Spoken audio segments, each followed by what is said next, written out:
Alright, so this is a homework 4 preview video for differential equations class. So, after reading, let's do some of the homework problems together. So I assigned the first problem. Alright, so this is on page 41. This is number 1. Let's do A. So A is given as y prime minus 2y equals to 1. All right. So we have this, and from the reading, you should know what the reading tries to prove a lot of steps. But now what we have to do is let's just go back to our reading and to the book. And our book writes everything in this format. So y prime plus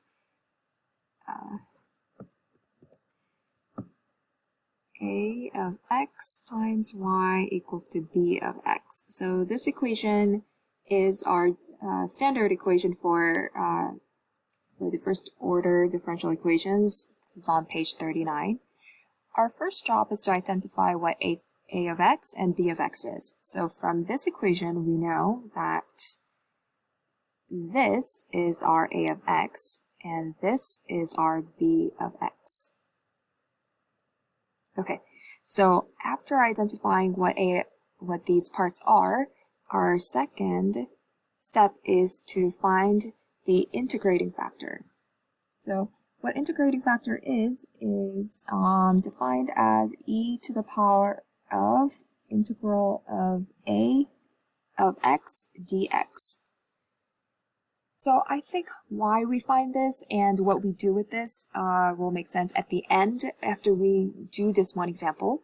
So for our case, since our a of x is -2, let's plug that in. So we have e to the power of -2 and -2 dx.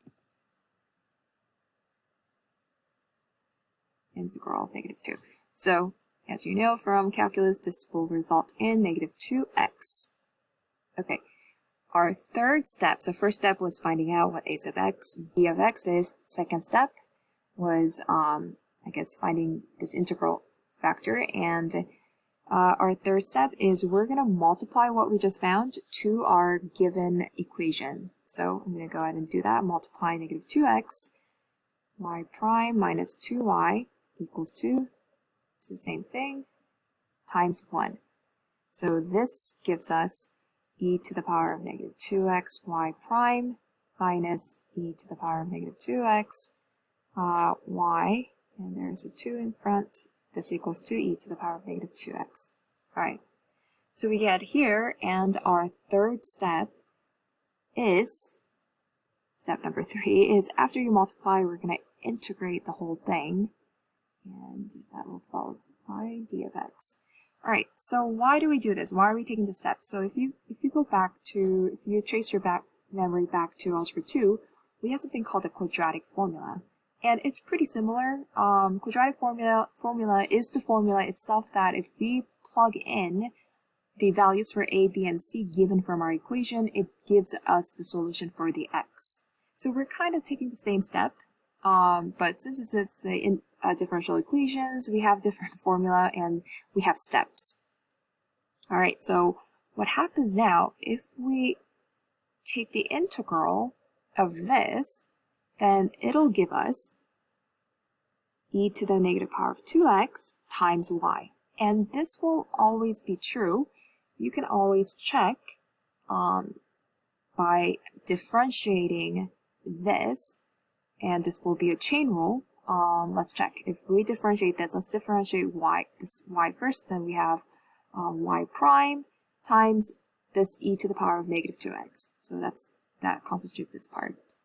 Plus, now we have to differentiate the first part, which is e to the power of -2x, which gives us -2 times e to the power of -2x, which is this, and y just follows. So if you differentiate it, we'll get back right here. So by doing the opposite direction, by taking the integral, we're always going to get the I times y. Okay, and this right-hand side is what we're really worried about. And if we take the integral of e to the power of negative 2x, that's going to give us negative 1/2 e to the power of negative 2x plus c. Okay, so we're almost quite done. I guess the last step is getting the y by itself. So what I'm going to do is I'm going to divide both sides by e to the power of negative 2x. And that's going to cancel this out, and this constant will still be divided by e to the power of negative 2x. Okay, so we'll have y equals to negative 1/2 plus c.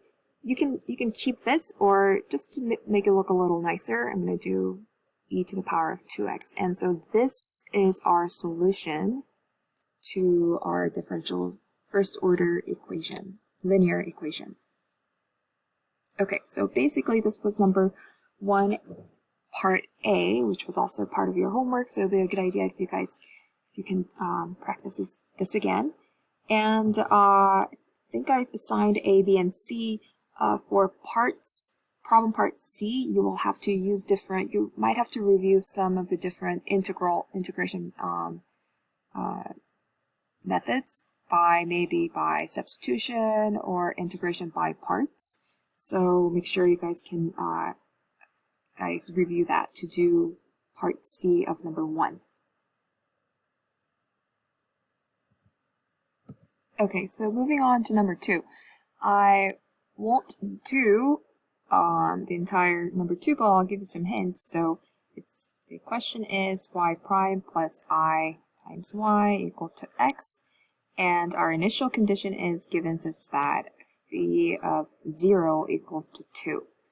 Alright, so hint is that this value should be used to find the constant, which is c. Okay, so remember, if we go back to our first problem that we did, where our answer was left with c, but now that the initial condition is given, you will find the exact value of our constant. Don't be confused by this phi. Just treat them, if this is confusing, just treat them as this is just some kind of function. It could be y sub 0 or f of 0 and f sub 0 equals to 2.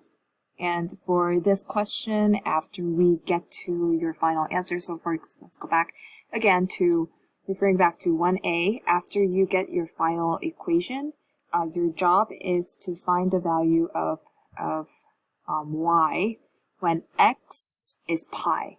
They're given as phi of pi.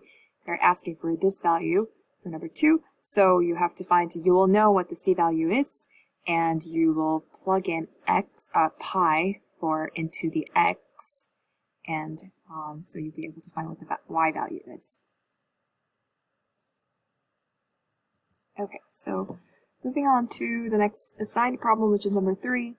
Number 3 just looks very complicated with lots of constants, but just note that they're really just constants. So we have Ly prime plus Ry equals to E. And you just have to remember to go back to our given function in the book, which is y prime plus a of x, y equals to b of x. All right. So in our general form, we notice that there is just one. It's the coefficient of y prime. So we have to turn this into this format, our given general format, and I'm going to do that by dividing everything by L. So divide all by L. So that'll allow us to get to this form, y prime plus R over L, y equals to E over L. So now we're a little bit more closer to our general formula. So our A of x would be this, would be R over L, and this would be our B of x. All right, and so it's similar. It's to our first problem that we did. It's just that this time our A of x and B of x are not numbers, but just letters, which constitutes L, R, and E. Our last assigned homework problem is number 5.